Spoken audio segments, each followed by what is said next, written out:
Hello everyone, welcome back to the channel. This is going to be the home of the strange, deranged, and creepy.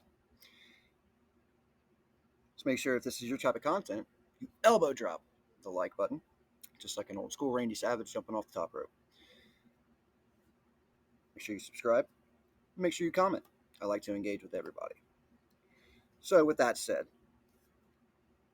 this is the second part of our story of the most haunted street in Trenton, Ohio. This is the story of the Hatchetman of Weir Road, part 2. So as I stated in the last video, me and a few of my friends, we decided to go at night, take a walk down this road. That is the most haunted road in Trenton, Ohio, where I grew up. So as we're going to this road, myself, my good friend Zach, my good friend John, we get to the end of the road, or to the start of the road. We're standing there, trying to gather ourselves, kind of look at each other. We're all just trying to figure out how we're going to do this. And then as we're standing there, John gets down on his hands and knees and he starts looking and wondering what's going on. Zach and myself kind of look at each other and then we look at John and we're like, hey, what are you doing? John, his whole entire life, has been brought up in hunting, so he's had a pretty good background. He is able to sense stuff that most people aren't able to sense because of the hunting that he's done his entire life.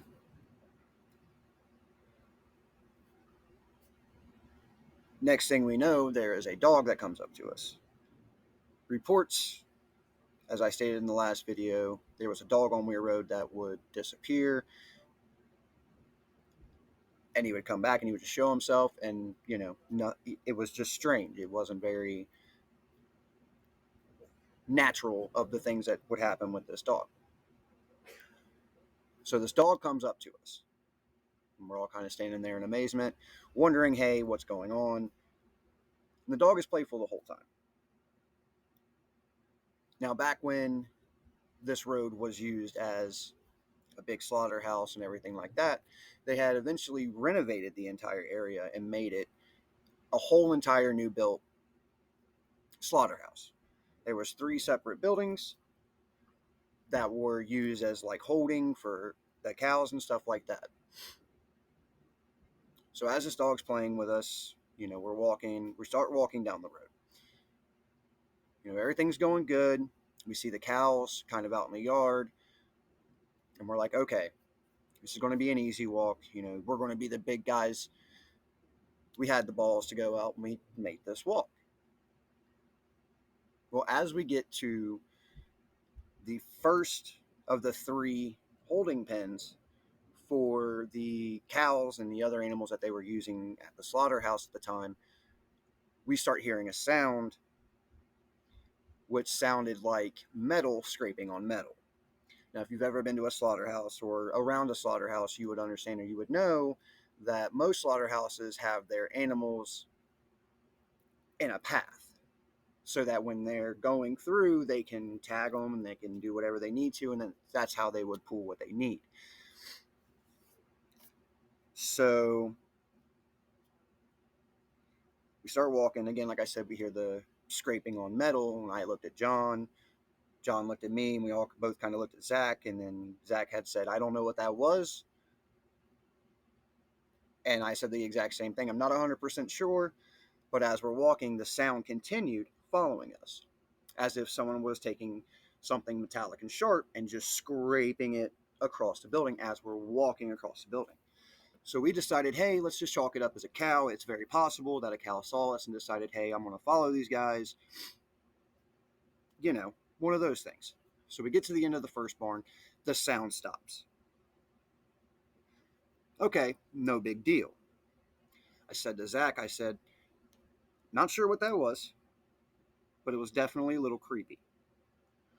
So as we continue walking, We look over to the side again where the cows are, and the dog's running all this way over to our left side, kind of going down into the ditch, coming back up, and trying to be playful.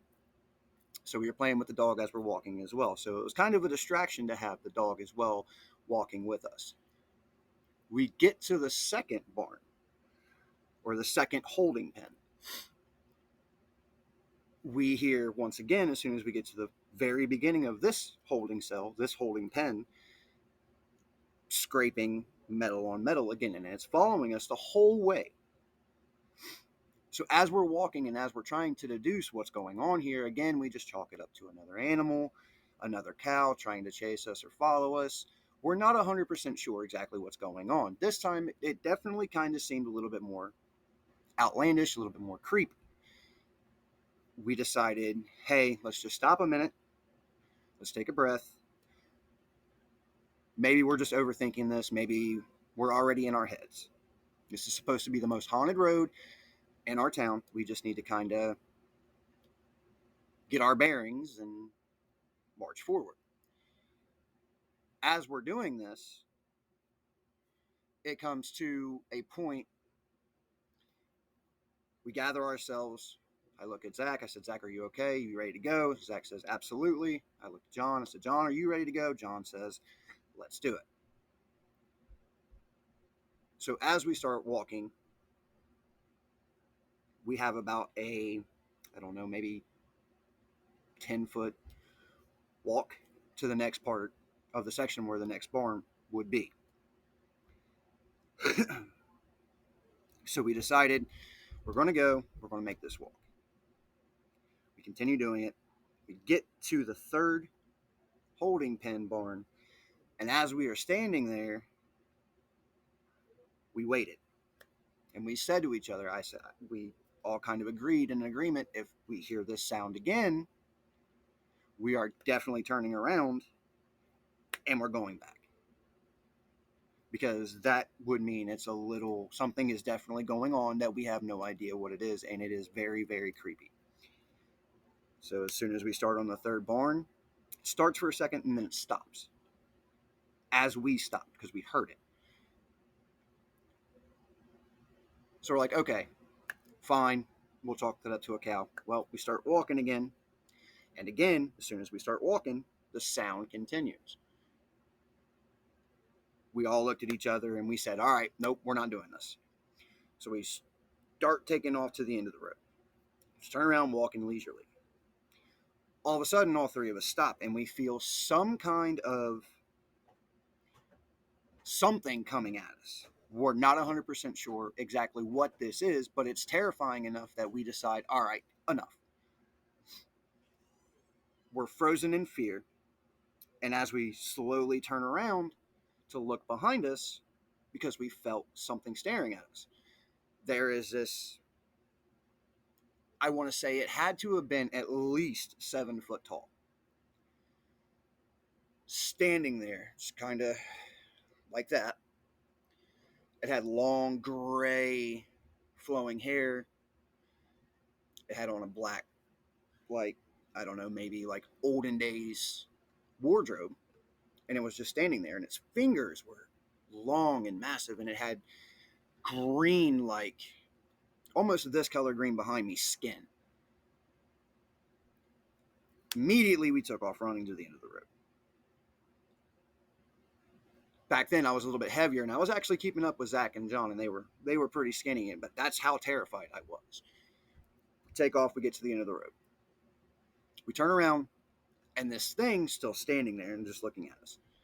We stop to catch our breath, and we're getting ready to try to decide what we're going to do, and all of a sudden this thing drops on its hands and just starts scurrying towards us on its hands. Immediately, John and I said, oh no, and we took off, trying to go back up the way we came. As we're doing this, I only hear 2 sets of footsteps, myself and John's. Zach did not move. And once I noticed this, I realized Zach's not with us. So I quickly turn around, and at the end of the street, Zach's standing there frozen in fear. He can't move.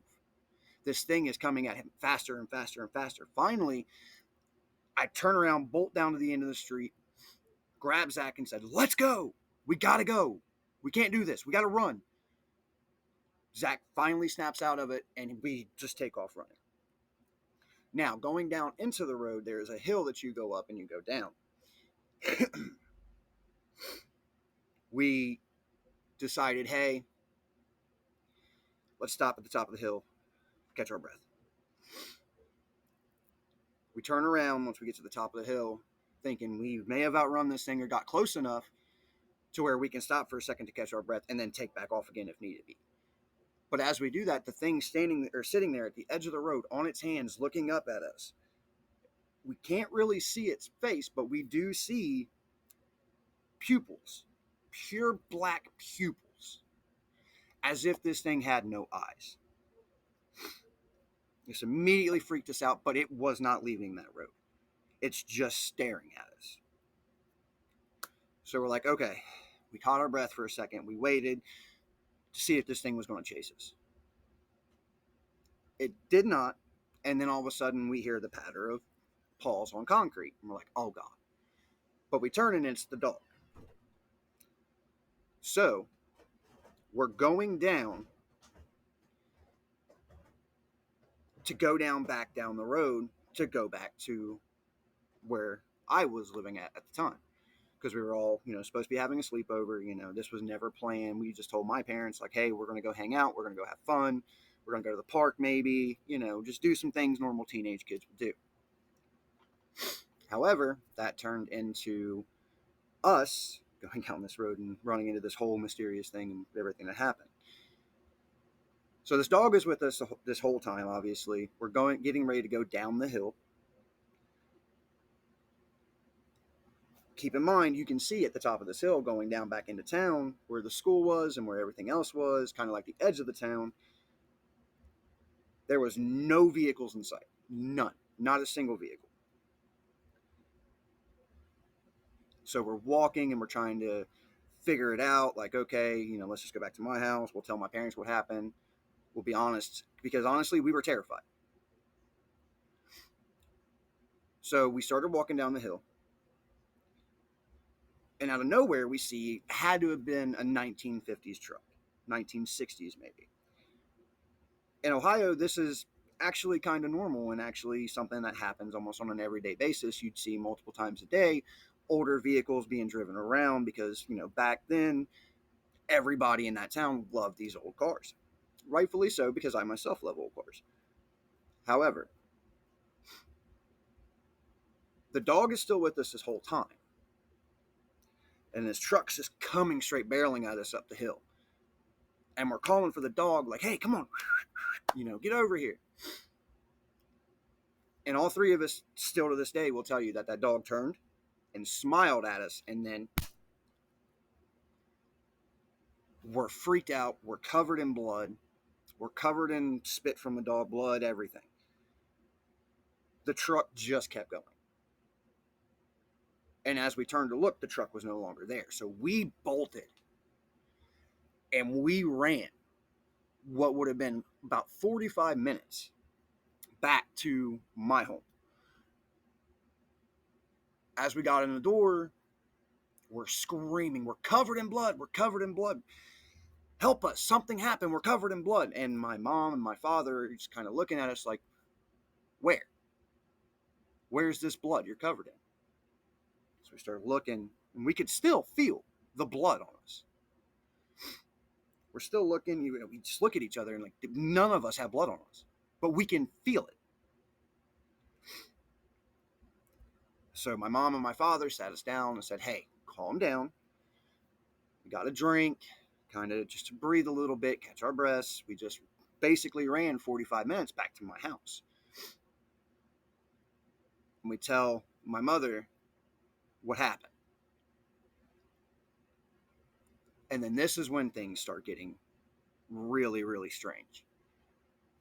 As we tell her what's happening, she starts laughing. We said, why is this so funny? We're terrified. Why are you laughing at us? And then she tells us her story.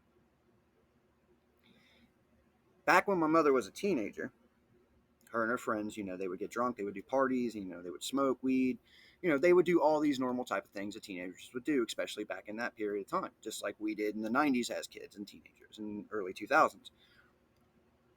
She told us the story of the night that some of her friends and her decided to investigate this barn that was right after the original slaughterhouse. When you go down the road, you follow it straight and you make a right. And then on the right hand corner over here is where the barn stood. So, in doing so, they drive out there. There was always some kind of stigma behind it all to where people would stay away from this barn. There were supposed satanic rituals all the time. They would go past this barn and it'd be lit up in the middle of the night, and you would hear people screaming. And normally it would be a female screaming, is what the accounts of what was heard. But when the police would get out there would be no signs of anything. So they decided, let's go check out this barn. So they get to the barn, and my mother tells me when they got inside the barn, they had noticed a lot of old candles that were burnt. They saw a lot of pentagrams on the floor. Definitely a sign of some type of satanic ritual that was being taken on in that barn. She would go on to say she would see a lot of females' clothing. She would see all kinds of other things. So with this, they continued looking. They're like, all right, well, we need something. We got to prove something. And as one of her friends was turning around, she had noticed these names, which looked like they were written in blood or some kind of maybe red paint, something along those lines. So as they're looking, some of these names were crossed off. And some of these names that they found on this wall of the barn that were crossed out were some of the people that had gone missing and over the years that were never found. Well, as they continue looking on these walls and looking for these names, my mom, her name, was written on the side of this barn, as well as one of her friends. So immediately, they took off. A couple years later, I would say early 2010s, there had been quite a few more disappearances that nobody could figure out. And then the barn itself was destroyed. Nothing was ever found. Nobody knew that they were taking down the barn, except for the people that currently lived on that street. Unfortunately, again, like I said, when they tore it down, nothing was found, so they say. But there was never any documentation either. So unfortunately, we'll never know what was actually inside of that barn, and there was never any documentation to explain what was inside of that barn. And unfortunately, to this day, most of those names that were on that wall in the barn are still missing. So that concludes part 2 of our Hatchetman of Weird Road or Weir Road story. I do have a few more stories coming up. You can make sure you follow my TikTok because I do a lot of blind react content as well as shorts for this video. And some of the shorts, because they only give you 60 seconds to post for a short on YouTube, you can always go check my TikTok if one looks like it's cut off. So to continue, we'll be going into another subject, another story, probably next week, and hopefully have a video out next week. I'd like to give a shout out to my editor, Dalton. You can give him a follow on TikTok at Ramscab. I probably butchered that. Dalton, if you're editing this, put your actual stuff on the thing and put it in the description. Follow his TikTok, follow his YouTube, follow his Twitch. He does gaming, and he's also a really good editor. So, if this is the kind of cut that out, Dalton. So, if this is the kind of content that you like and you enjoy, the strange, the creepy, the deranged, drop a follow, subscribe, comment. Make sure, though, when you go to hit that subscribe button, give it the old elbow. Make sure. Turn on all notifications. And we'll see you next time.